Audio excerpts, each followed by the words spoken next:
There was once a king who had ruled wisely for many years, but who was old and sick and knew that his time was come. Now, the king had 3 sons. The 2 eldest were even more clever and wise than the king. At least, that's what they always said. "Nobody is more clever than us," they would often say, "and being so clever, we ought to know." Yeah, well, the king also had a 3rd and youngest son. But he was very quiet and kept himself to himself, so that people assumed that he must be the stupid one in the family.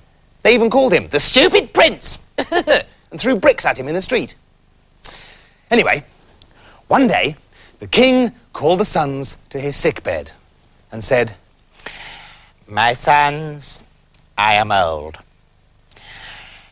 Very old. Almost indescribably old. And, yep, you guessed it. I'm dying. No, do not grieve." What do you mean you're not grieving? Grieve! Grieve! Right, now listen. I have decided that the next king will be whoever brings me the most beautiful carpet. Yeah, now that's what I call a quest. And he took out 3 feathers. "Each of you must follow one of these feathers," he commanded, and blew them in the air.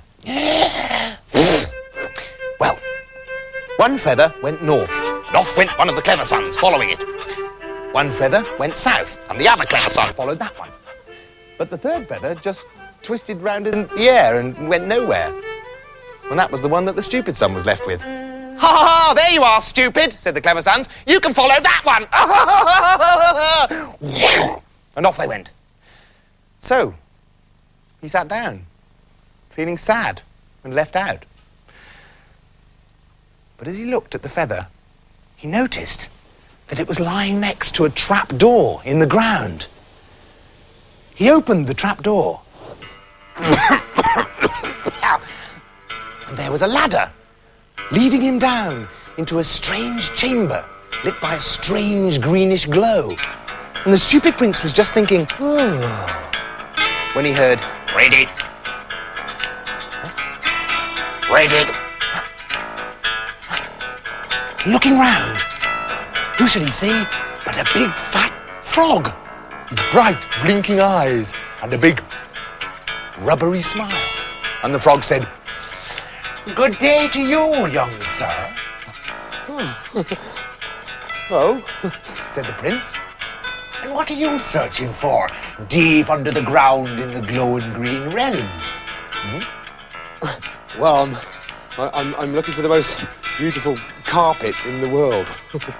"Oh, well then look no further," said the frog. "Give me that feather." And with it, he produced the most incredible carpet, with rich patterns and 1,000 colours, which he happily presented to the stupid prince. Now, meanwhile, the 2 clever princes had been following their feathers north and south, and both of them had arrived at the same thought. "You know, our younger brother's so stupid," they thought, "he's never going to find anything. So why do we need to waste our time looking?" So, one of the clever princes just snatched a dirty old blanket from the first beggar that he saw lying in the snow, while the other stole a snotty handkerchief from a farmer's wife who had hay fever and brought that back to the castle. Well, it was obvious that the stupid prince had won. No, oh no, he can't be the king," the other 2 said. No, he's stupid. Everybody knows that, don't we all? Yes, he'd be a really stupid choice, Daddy." So, the old king had to try again. Okay, look, this is what I've decided. What have I decided? Oh, yeah, that's right, yeah. The next king shall be the one who brings me the most beautiful and expensive ring. And he blew 3 more feathers into the air. Oh, my teeth. Sorry. But once again, the stupid prince's feather had landed by the trap door. So, he climbed down the ladder and found himself once again in the dank, luminous chamber. "Good day to you, young sir." Again. Oh, Hello again. And what do you search for this time? Actually, I'm looking for the most beautiful and expensive ring in the world. Ah, a ring, is it? Well, young sir, you need look no further. Give me the feather. And the frog produced the most gorgeous ring, with 79 diamonds sparkling like stars and set in the purest gold. The two clever princes, however, couldn't be bothered to scour the kingdom looking for beautiful jewellery. One had just snatched the ring pull from a can of horrible fizzy grown-up stuff, while the other had taken a ring from a carrier pigeon's leg. So, the so-called stupid prince won the second competition too. And once again, the brothers were very put out. No, this won't do. No, listen. I would say he probably cheated, Daddy. One said, yes, my brother's right. He's a cheat. Beat him, Daddy, beat the cheat. God blimey, kids, sighed the king. All right, boys, listen. Last chance. Whoever brings home the most beautiful woman to be his wife, he shall be king. And he blew the three feathers. Now forget it. Well, sure enough, off went one clever son, south by southeast. Off went another, north by northwest. But the youngest son followed his feather the same way as before. Good day to you once again, young sir. So, it's the most beautiful woman you're after, is it? Yeah. How did you know that? And now, never you mind about that, young lad. But the truth is that the most beautiful woman is out at the moment. But I'll tell you what to do. And the frog winked at him. You take this hollow turnip and also these 6 mice. Yeah, but what do I do with them, Mr. Frog? Well, you do this. And he touched the turnip with the feather, and at once, ting! The turnip turned into a beautiful golden carriage, and the mice became horses. The frog then leapt into the carriage and turned into an utterly beautiful princess. And what about the two other brothers? Well, yeah, they'd been too lazy to look properly. One had just grabbed hold of a dairymaid with huge fat legs, 2 chins and teeth like a horse. And the other one had found an old washerwoman with yellow skin, warts all over her bottom, and a big flourishing moustache.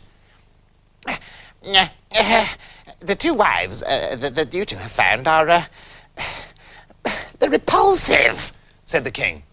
But my youngest son has found a true queen, and he will inherit my kingdom. The 2 older sons Were furious. Our youngest brother is stupid, the first one said. He can't be king. Let's have a final test, Daddy. Yes, that's what we'll do. One final test. Go on, Daddy, please. Please, Daddy. Daddy, please, go on. One last test. Can we just have another test? One more, Daddy, please, go on. Go on, Daddy, please. Be great. Everyone thinks it's great, don't we? Yeah, everyone thinks it's great. Go on. One more, just one more test. Go on, Daddy, please, please. Please, oh, please, Daddy, please. Please, please, please. Oh, shut up, said the king. All right. You can have one more test. Oh, blimey. I should have been dead hours ago.